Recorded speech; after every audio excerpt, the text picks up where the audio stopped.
This is a Benny Bang production.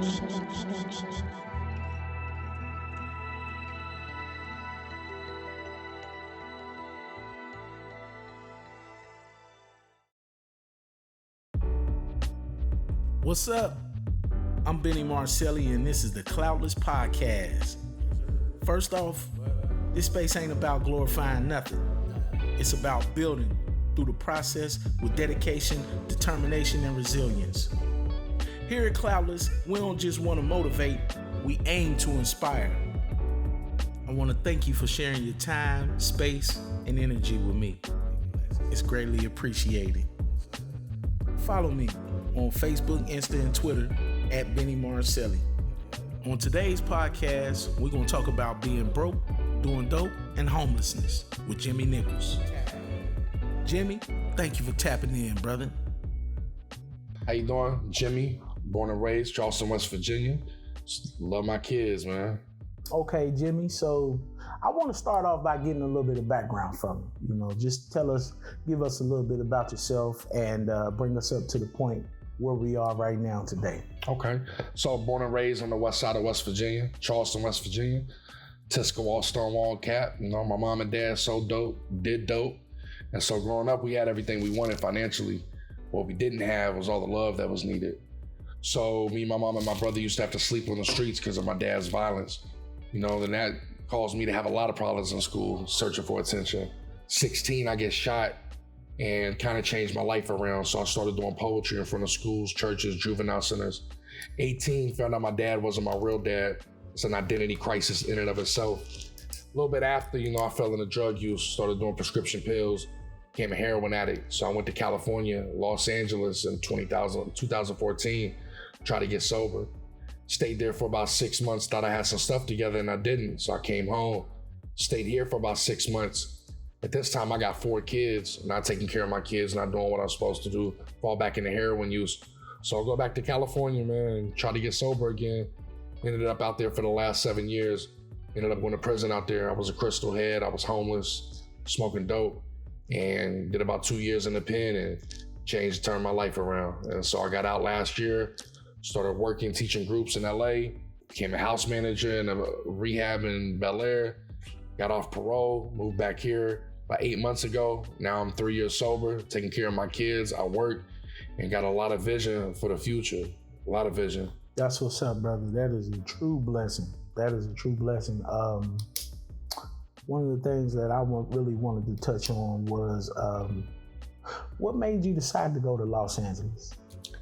It was weird because I've been doing poetry all my life. You know what I mean? And not to be arrogant, but I'm very good. I'm very gifted. Yeah, you good. The problem with being gifted and not having character is that gift ain't sustainable. So my father, who I call dad. I got 3 dads. I got my dad that raised me, my biological father, and Bishop Stockton, who used to live here and had a church here. He was at State for the longest. He had went to California to open up a church. And I told him the truth. I said, look, I'm a heroin addict, man, and I need help. And he said, well, look, you're not taking care of your kids anyway. So let's get you out here for a year, get you to a program, get your mind right, and then start pursuing this gift, start pursuing these talents. And 7 years later, I'm at it. You know what I mean? That's what's up, brother. That's what's up. So, do you still keep in contact with the bishop? Absolutely, yeah. Absolutely. That's why I call dad, man. Dad. I think having a male role model is vital, but having a father is even more. And so I give credit to my stepdad. He raised a kid that didn't belong to him. And I give credit to my real dad because he birthed me and he went to prison, got out last year and is doing great. And he's a phenomenal father. I love him to death.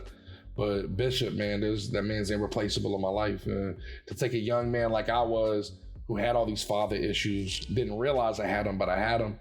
I think also one of the main things is the mentors that I had when I was traveling the state when I was younger. I don't think they realized that, okay, you got this kid with this gift and this talent, but there's still things going on at home that he's not processing. So 12 years later, when I ended up in prison over drugs and alcohol and over homelessness and over all this nonsense, the only conclusion I could come to was unprocessed trauma. But all the while, Bishop Stockton, my dad, has been there the whole time. I like that statement. Unprocessed trauma. Okay, so one of the questions that I want to ask, like to begin the interview process, is what would you want to be in this world? You know, not like what would you want to achieve, you know, but like what is Jimmy's space? What would it be? Who are you? Number one, man of God. Number two, father. And those culminate in me being the king that I am, learning how to keep my crown on and teaching other people how to do the same. And somebody would say, well, what does keep your crown on mean? Keep your crown on means being a leader in the community. Keep your crown on means being faithful to the woman you're with. Keep your crown on means being a father that first and foremost loves his children, but also looks out for children in the community that don't have that father. So at the end of the day, I'm a king, learning to keep his crown on. That's what's up. I'm a father. My daughter go to school right across the street. So, you know, I'm on top of it from when she walk in the door to when she leave out, you know what I'm saying? And that's one of the things that I pride myself on is being a father.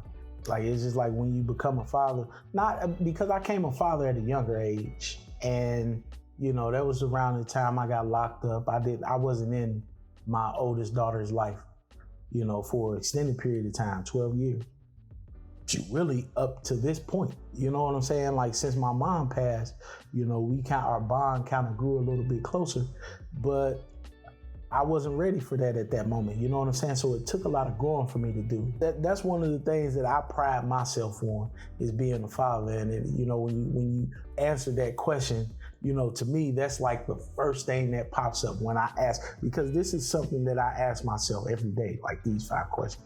Well, I feel what you said with the fatherhood too. Like, I started young too. My oldest is 13. I'm 34. He'll be 14 in a little bit. You feel me? Next month, actually. And so I started off 20 years old with kids. And by the time I was 23, I had 3, and then we had my 4th when I first went to California. And a lot of people will say, hey man, you should have got sober for your kids. You should have got sober for all these different reasons. And don't get me wrong, my kids are a fundamental purpose and a fundamental reason to why I'm sober to this day. But I love Maslow's hierarchy of needs. Mm-hmm. And in Maslow's hierarchy of needs, it's taught us that if you don't have your physiological needs met, then your security needs met, then your love and belonging are gonna be out of whack. And it took me the longest time, right? And so somebody I love is Inky Johnson. And one of the groups that I teach is Get Paid for Your Pain. I'll show the Inky Johnson video, who was on his way to the league, had a career-ending injury. And they'll ask him now, 10 some odd years later, would you go back and change your injury? And he's always like, no. And they're like, why? And he's like, my dad got saved off this. My homies got saved off this. My mom's faith increased. Now he has his own public speaking platform and he does very well for himself. So when I got to prison, of course my mindset was, man, had I never did drugs, had I never did this, have I never done that? But this is what I ask you. Imagine me 34 years old and I could spit a little bit of poetry, but the gist of my story is what my mommy and daddy did to me. That would have a certain level of power. But now, in reality, I'm 34 years old. I've been a heroin addict. I've been a crystal addict. I've been homeless. I've not taken care of my kids. I've been to prison. I've done and been all these things. Now I'm 3 years sober, taking care of my children, able to guide them through things people that have not been through what I've been through wouldn't be able to guide them through. Right. That story has way more power. Yeah, it does, bro. It resonates with me. I mean, because that's basically my story in a nutshell.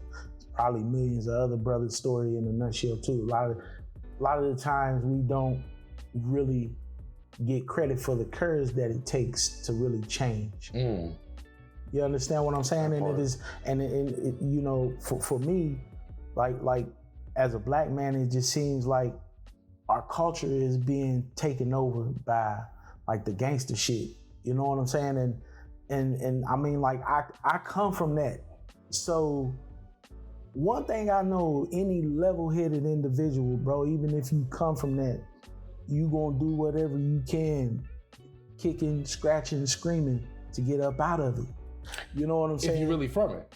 If you really from it. Now that's what I mean. Like right now, you have so many people trying to interject themselves into that. That part. You know what I'm saying? And for me, I never really, like, I grew up on the turf, man. When I came out of hospital, man, like, we went to my grandmother's house. My grandmother's house, bootleg, Miss Sue. My grandma, God bless her. God bless her soul, man. You know, my grandmother's house is the bootleg, bro. I mean, seeing my grandmother get shot, to having people shooting at funerals, to busting off guns myself, all by the age of 6. You know what I'm saying? Even if you come from that and like that's your environment and that's your surroundings, I became a victim to it. I caught a federal case, Class A felony. I became a victim to it, but I didn't want my life story to be that of a victim. You know what I'm saying? That's why I think it's important we've talked previously about me wanting to open up Rose School Concrete Enrichment Centers. And I think with financial literacy, holistic health, emotional intelligence, and the arts is a great way to train up children. I think what's also vital is teaching true history and saying, hey, do you know that the prison industrial complex got together with the hip hop industry to create this culture? Do you know this, that, third, fourth? Do you know about redlining? Do you know about Marcus Garvey? Do you know more than just what's taught in February? Right. And having a true understanding of it, because you can't know where you're going if you don't know where you've been. And you can't just teach children what could turn into anarchy without the tools. It's like, okay, here's true history. Here's what's really been done. Right. But here's financial literacy, holistic health, emotional intelligence. Take these two. And the arts to express yourself with all these involved, right, to be able to say, okay, here's history, here's the present, I can engineer to the future. Yeah, I'm really feeling that. So, and all of that takes courage. But one thing I wanted to know about Jimmy is what scares you shitless? What terrifies you? Never meeting my purpose. Never maximizing my potential. Dying and knowing that I left my children with nothing. Yeah, financially, of course, but without a legacy. And it's crazy because I have this group I do with clients, and it's this weird writing exercise that eventually shows you your strengths, your fears, your weaknesses, and your goals. And my number one fear is always going back to prison.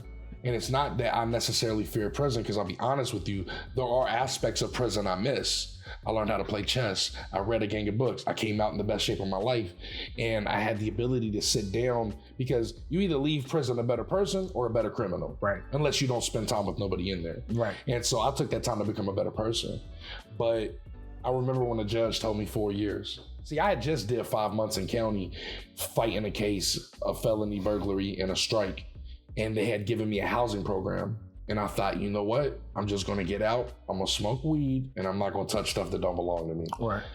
I'm a real hardcore addict, man. I can't just drink and smoke weed. And that's a conclusion I've had to come to. And that's for me. Right. And with that knowledge, I stay away from those things. But when that judge told me 4 years, after I had just spent 6 months doing whatever, and my kid's mom said, you know, I think when you finally realize that you may never see your kids again, that's what broke the straw on the camel's back. And I said, you know what? I think you're right. So that's my number one fear. It doesn't debilitate me, though. It drives me. That's what's up. That being said, when do you feel at your best? Like you got everything going, you hitting your stride, you know? 4 o'clock in the morning. I like to wake up 4 o'clock in the morning, man. I like to spend time with the Lord. I like to get my mind right. I learned the hardest way. You see, I spent 6 months in Los Angeles in 2014 trying to better myself for my children, but I couldn't focus on myself. Right. And I did that multiple times through different, they were in LA with me. And they were no more than 1,000 feet from me when I was in my rehab when they were there. I still couldn't focus on myself. And so when I got to prison, I couldn't just walk out the gates. Right. And so that God that I put down for other relationships when I was 18, I found myself falling in love with when I was in prison. And I'm walking the prison yard, and we both know prison ain't the place to cry. You feel me? Right. But for whatever reason, I was by myself at the far end of the field, and kid's mom didn't have money to put on the phone. It's not that she tried not to let my kids write me or none of that. they got lives. And you don't just do prison time by yourself. Yeah, everybody doing time. And so I cried and I said, God, why my kids won't write me? Why this person won't put money on the phone? I don't even need a package. I don't need a JPay. I just need somebody to talk to. And I heard it clear as day. Not audibly, but in my heart. It's my time now. It's my time now. So I learned how to prioritize. When I wake up, I pick God first. Right. Then I had a friend in LA and we were getting a little close, you know what I mean? An intimate friend. Right. And she would say, man, I call you in the morning, you don't. I'm like, look, baby girl, it's God, me, my kids, then the world can have me. What would happiness look like to Jimmy? Like if you could formulate your own encapsule of what happiness is, what would it look like? It's weird you ask that because ever since I got out of prison, I feel like I've been on this thrills, chills, and romance type of adventure. So I got out of prison in August 2019, but I was technically still incarcerated, so I had to wear ankle monitor in Long Beach. And it was like, I don't know, man, I can't explain it, that from that day to now, and there's bad days, there's good days, we all know this. It's just like, man, there's like one good thing after another is happening in my life. I remember when I got told I was off parole. I remember when I got told I could visit my kids in September of last year. I was at work and my friends thought I was crazy because tears started because I had not seen my kids in 3 years. And I love my babies. Right. That's not all I care about, but that's all I care bro, about. Bro, that's it. You ain't got to tell me. So right now I'm living it, to be honest with you. It's stressful. There are times where I use foul language towards my kids and I try not to do that. I don't belittle them like you stupid F this, that, but I'm like, you gotta be stern. Yeah, you gotta be stern. Yeah. But I care so much about their self-esteem and I care so much about the way they see themselves. Right. And the way they see themselves is always going to be mirrored off the way I see them until they can get to the age of accountability and emotional security that says, hey, how I see myself matters the most. But to answer your question, man, right now I feel like I'm living in the happiest times of my life. The future for me holds me being able to travel and speak and share my story and to be able to provide a great living for my kids and to pass something down to them. That's what's up, bro. So to close this interview out, I want you to leave everybody with a thought of what is it that you love about Jimmy? What is it that you love about yourself? I love most about myself the fact that I love people.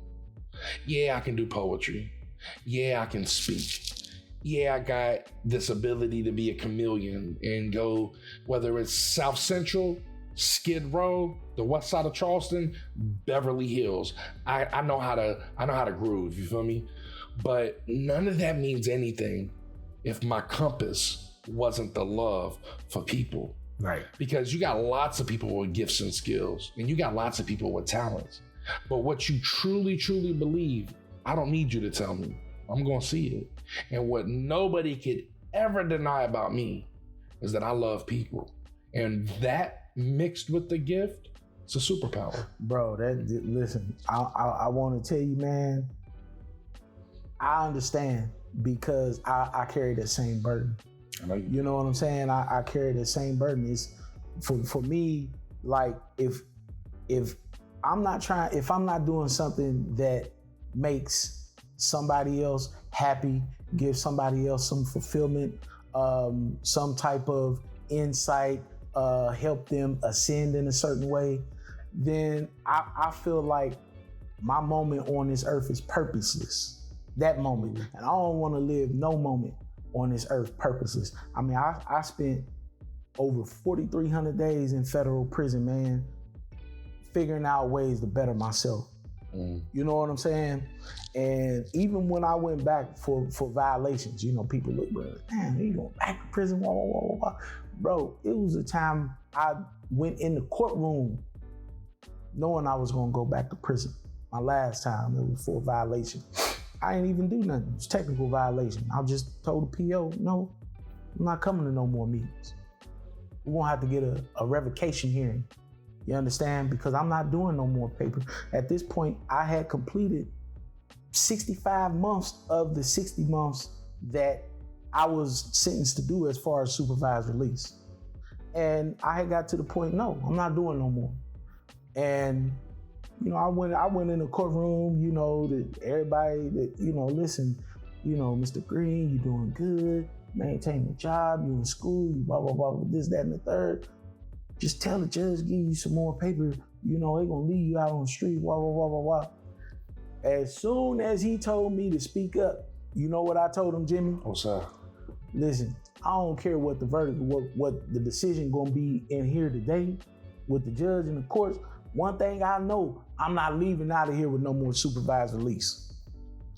So you're gonna have to figure that out, Your Honor. You understand? And so, that took me reading and understanding. And he still sent you up, right? Of course. Well, I knew that he could have. See, for the first violation that I had for the marijuana, he really cracked me, like 24 months. And my guidelines was 8 to 14 months. I'm like, 24 months. So at that point, man, I got so fed up with the system. I'm still so fed up with the system. Oh, for sure. I just talked shit to a family court judge a couple weeks ago on a phone hearing because this bitch gonna tell me I don't take care of my kids because I don't pay the West Virginia child support. I said, fuck you and that child support. I ain't paying nothing on no debt that y'all added up on me superficially, bro. And matter of fact, the debt that y'all taking from the child support, I just sent this baby $1,000. This is my oldest daughter. Just sent her $1,000, man, because she about to have another baby, which is my grandchild. Just had him December the 12th. Congratulations. You understand what I'm saying? So, and it's like every judge, every police officer, every prosecutor, anybody on that side of the law take that position with us. You know what I'm saying? Especially black men. Once I got to a point where, listen, it don't nothing what y'all do affect me. Well, what you said, I love, man. That's courage in and of itself, the utmost courage. Martin Luther King said something, right? He said, there's something called breaking the law in love.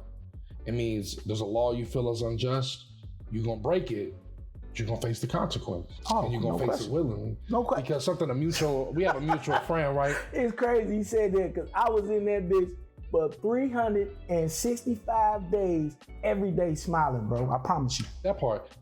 I want to thank you for joining and tuning in to the CLOUT'less Podcast. Thank you. Please like, share, and subscribe to our content on Instagram, YouTube, at culturecache.media. Don't forget to write and review our content. Hit us up. For all links, check the description. Benny out.